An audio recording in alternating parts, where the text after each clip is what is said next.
Good morning and welcome to a new blog. আজকে নিয়ে এসেছি মাছের রেসিপি, কাতলা কালিয়ার রেসিপি।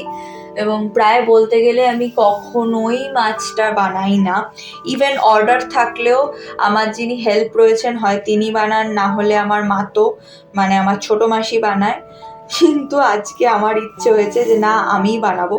তো যদি বাই চান্স কোনো ভুল ত্রুটি করে থাকি তাহলে তোমরা ক্ষমা করে দিও এবং কমেন্ট সেকশনে লিখে জানিও কেমন লাগছে রেসিপিটা। প্রথমেই আমি ভালো করে ধোঁয়া ওঠা তেলে, সর্ষের তেলে বেরেস্তা করে নিলাম পেঁয়াজটাকে, কিছুটা পেঁয়াজ, আর বাকিটা পেঁয়াজ আমি কাঁচাই বাটবো। আর তারপরে একদম জল ঝরানো টক দই আমি ভালো করে ফেটিয়ে নিচ্ছি। এবং এই রয়েছে মাছ, আমি নুন হলুদ মাখিয়ে রেখে দিয়েছিলাম। আর তারপরে ওই বেরেস্তা ভাজার তেলটাতেই আমি মাছটাও ভেজে নিচ্ছি। আর ভীষণ ভয় রয়েছে, বুঝতে পারছো তো, কারণ আমি কখনো প্রায় বানাইনি। সো সেখানে কীরকম হতে চলেছে, ক্লায়েন্টের কীরকম লাগবে, কোনোটাই আমি জানি না। তবে হ্যাঁ, একটা কথা শেয়ার করি যে মাছ আমার খুব ভালো করে ভাজা না হলে পছন্দ হয় না। সেই জন্য আমি কিন্তু কড়া করেই মাছটা ভাজবো। তোমরা যারা যারা সেটা পছন্দ করো না তারা প্লিজ কেউ আমাকে বকা দিতে এসো না কমেন্টসে, তারা কম ভেজো, তাহলেই হবে। আচ্ছা, এটার মধ্যে কি কি দিয়েছি বলে দিই। পেঁয়াজ, আদা, রসুন, কাঁচা লঙ্কা, শুকনো লঙ্কা এবং টমেটো, সব কিছু গেছে এটার মধ্যে। তো একবারে এই পেস্টটা দিলেই হয়ে যাবে। আলাদা আলাদা করে বিভিন্ন রকমের জিনিস তোমাকে তেল দেওয়ার পরে দিতে হবে না। মানে ওই তেলটাই ইউজ হচ্ছে, মাছ ভাজার তেলটা বা বেরেস্তা ভাজার তেলটা। এখানে দিয়ে দিলাম সাজিরে এবং তারপরেই দিয়ে দেবো পেস্টটা। তোমাদের সাথে একটা কথা না শেয়ার করে পারছি না, দেখছো কড়াই পাল্টে গেছে।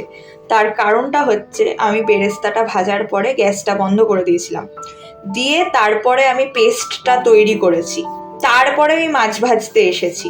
এবং ততক্ষণে মানে তেলটা পর্যাপ্ত পরিমাণে গরম ছিল না, যথারীতি মাছ লেগে গিয়ে, ওই যা হয় প্রথম প্রথম করতে গেলে তো একটু ভুল হবে, তো মাছ লেগে গিয়ে মানে একটুখানি অসুবিধাই হয়ে গেছে ওই কড়াইটাতে রান্না করা।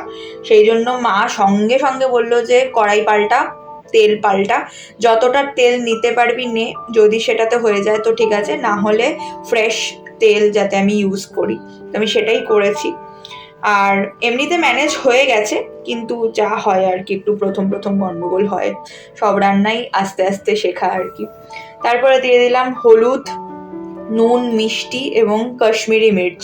আমি কিন্তু কাশ্মীরি লঙ্কার গুঁড়ো দিয়েছি, আমি কিন্তু লাল লঙ্কার গুঁড়ো দিইনি, মানে ঝাল যেটা সেটা ইউজ করিনি। সেটা যেহেতু আমি ওই পেস্টটার মধ্যে অলরেডি দিয়ে দিয়েছি, সেই জন্যেই আমি আর আলাদা করে কোনো রকম ঝাল লঙ্কা দেব না। আচ্ছা, মাছে মিষ্টি দিচ্ছি এটা দেখে যারা আমাকে মারতে আসবে তারা প্লিজ মিষ্টিটা জাস্ট স্কিপ করে যেও, তাহলেই হবে, কোনো অসুবিধা নেই। এবারে দিয়ে দিচ্ছি ফ্যাটানো টক দইটা এবং দিয়েই তাড়াতাড়ি তাড়াতাড়ি করে মানে মিশিয়ে নেবে, না হলে কিন্তু মানে কেটে যাওয়ার চান্স থাকে, তখন কিন্তু ছ্যাঁকড়া ছ্যাঁকড়া লাগবে, ভাল লাগবে না। আর আমি সবসময় কমফোর্টেবল ফিল করি ননস্টিক কড়াইতে রান্না করতে, বাট আজকে কিছু করার নেই, আবার ওইটাকে এখন মেজে ধুয়ে আর করতে পারছি না, সেই জন্য আমি আজকে এই কড়াইটাতেই করছি। এবং আমার ভীষণ ভয় ছিল যাতে তলা না লেগে যায়, তো সেটা খুব একটা হয়নি, আর যেটুকু হয়েছে সেটা ম্যানেজেবল। এবং তারপরে আমি দিয়ে দিলাম দুধ, একদম রুম টেম্পারেচারে রাখা দুধ। আর দুধের মধ্যে কিন্তু আমি জল মেশাইনি, এমনি পিওর দুধই দিলাম। এবং এটা ফুটে গেলে তারপরে আমি দেবো মাছটা। আর তোমাদের যাদের যাদের মনে হচ্ছে যে এই কনসিস্টেন্সিটাই ঠিক আছে তারা এভাবে রাখতে পারো। আমার মনে হয়েছে যে না, আমি আরেকটু জল মেশাতে চাই, কারণ আরেকটু গ্রেভি হলে আমাদের সুবিধা হবে এবং ক্লায়েন্টের সুবিধা হবে। কারণ গ্রেভি যখন খেতে দিতে হয় না, তখন ভাগ করার সময় অনেক সময় অসুবিধা হয়, আমি এটা ক্লায়েন্টদের থেকেই জেনেছি। সেই জন্যই আমি একটু গ্রেভিটা বেশির দিকে রাখলাম। আর তারপরে দিয়ে দিচ্ছি মাছগুলো। আর তোমরা তো দেখলেই যে মাছটা কতটা কড়া করে ভাজা হয়েছে, কিন্তু টেস্ট ওয়াইজ আমার ধারণা যে ঠিকই হবে, কারণ আমাদের বাড়িতে যখন রান্না হয় তখন কিন্তু ওইভাবেই হয়, মানে কড়া করে ভাজাই হয়, বাট টেস্টটা মোটেই খারাপ হয় না। তারপরে দিয়ে দিচ্ছি দ্য ফেভারিট কম্বো, ঘি গরম মশলা। তো গরম মশলা গুঁড়োটা দিয়ে দিচ্ছি, এবার দিয়ে দেবো ঘি, ব্যাস তাহলেই আমার রান্না শেষ।